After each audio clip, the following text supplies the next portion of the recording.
Olá, neste nosso último módulo, nós vamos falar sobre o orçamento participativo e sobre os órgãos oficiais e a transparência na gestão.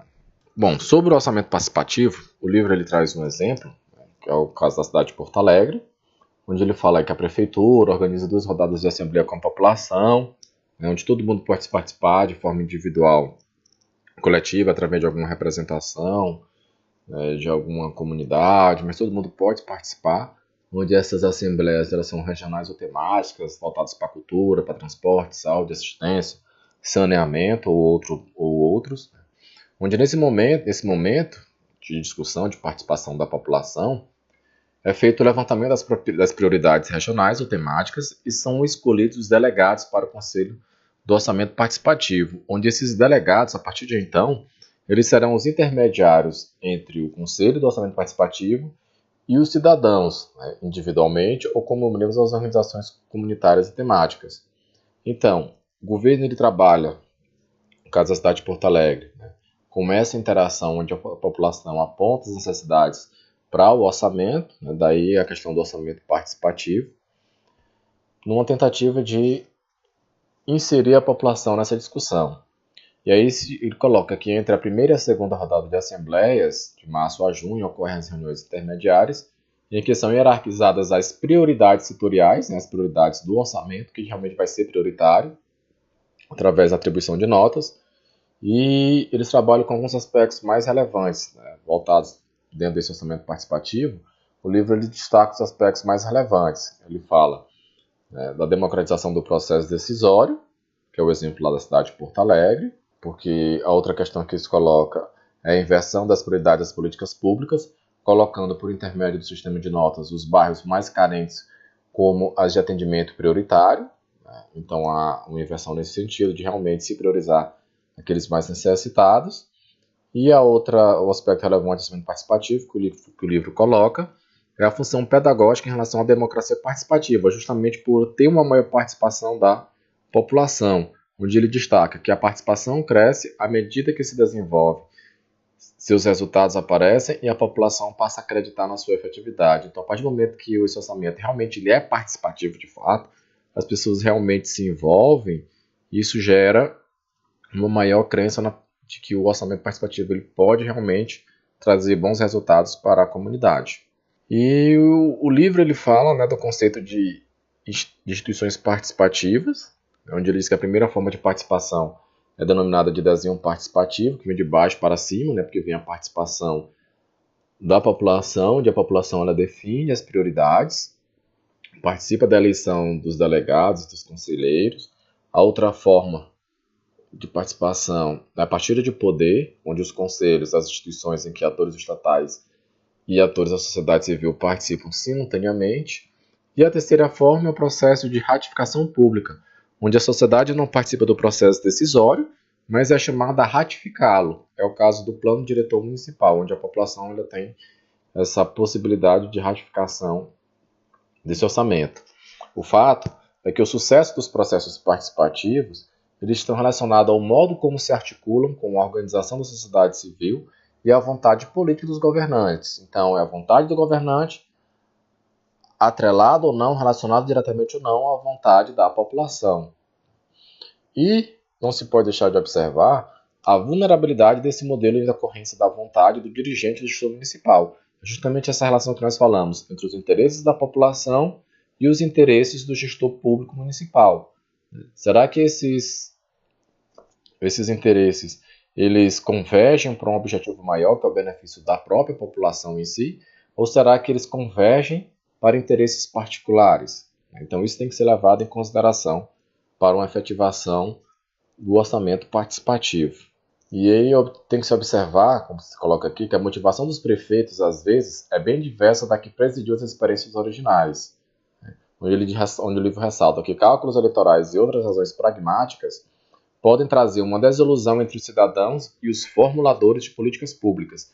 Por quê? Porque se o prefeito ele não demonstrar nenhum tipo de interesse, nenhum tipo de preocupação de fato com o ente público, com a sociedade, isso vai, de certa forma, inserir diretamente, influenciar diretamente no orçamento participativo, isso vai trazer uma descrença, uma desilusão por parte das pessoas, por parte dos cidadãos. E aí tem que se observar, não basta a participação no momento da montagem do orçamento por parte da população, por parte das entidades, por parte dos cidadãos. É fundamental o acompanhamento da execução orçamentária, não só o planejamento, a construção do orçamento participativo, mas a execução, para saber se o que foi orçado, o que foi planejado de fato, será executado conforme o orçamento. E aí, nesse contexto da fiscalização, do acompanhamento, nós trazemos aqui, o livro traz os órgãos oficiais e a transparência na gestão, onde se fala que, quanto aos direitos sociais, esses ainda constituem a dimensão mais precária de nossa cidadania, o direito das pessoas, o direito das sociedades.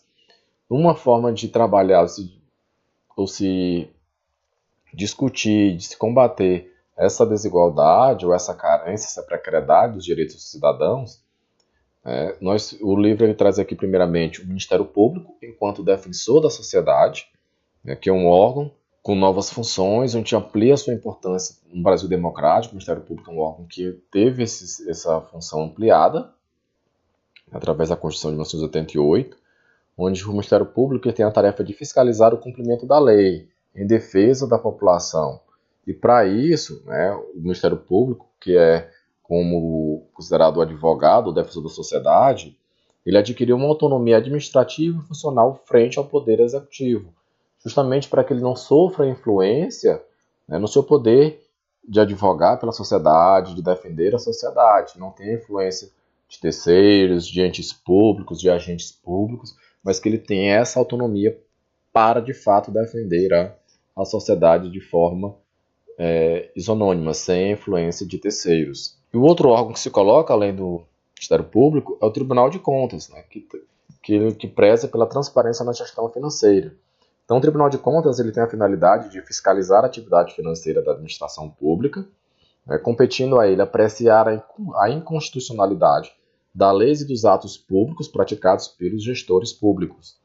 E a dificuldade da ação isenta do TCU, o que acontece é que, no caso do TCU, há muitas das vezes elos entre os seus membros e aqueles que devem fiscalizar, porque no Tribunal de Contas se vê muita indicação política das pessoas que lá, dos conselheiros, das pessoas que lá irão trabalhar. Então, como o TCU ele pode, de fato, fazer uma fiscalização, buscar, prezar pela essa transparência de gestão financeira, se as pessoas que estão lá muitas das vezes têm uma relação com o ente público que eles têm a obrigação de fiscalizar.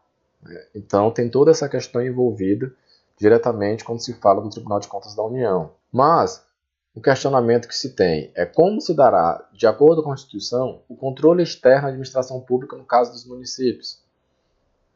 Aí se ressalta que o controle será realizado pelas câmaras municipais com o apoio do TCU do Estado e de seus conselhos. Então, a esses órgãos públicos, esses entes públicos, cabe a função de fiscalizar a administração pública, de fiscalizar nos municípios, de fiscalizar o gestor municipal.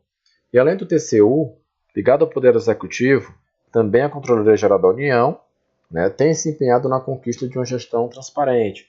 Então, hoje se trabalha muito essa questão da transparência, aos poucos se percebem ações, se observa servidores, pessoas públicas realmente voltadas para uma gestão mais eficiente, mais profissional, mais transparente, não só das finanças, mas dos órgãos públicos, das prefeituras, dos estados, da própria União, para que elas realmente, de fato, façam valer o seu objetivo maior, que é a prestação de serviço de qualidade à população, um interesse maior em buscar o bem da coletividade e não se prezar pelos interesses de uma minoria que muitas das vezes detém o poder.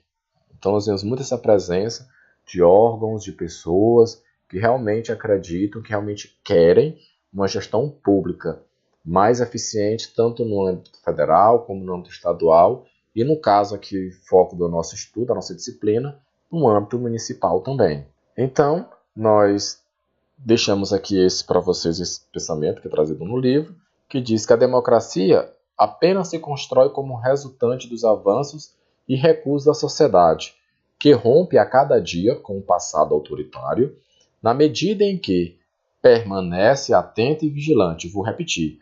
Permanece atento e vigilante para que a disseminação de valores e de práticas democráticas, faça parte dessa imensa experiência humana. Era isso que nós trouxemos para vocês nessa discussão. Espero que tenha sido muito proveitoso para vocês, assim como foi para mim. Muito obrigado por essa oportunidade de estarmos juntos aqui falando com vocês sobre a gestão democrática e participativa. Sucesso a todos e até uma próxima oportunidade.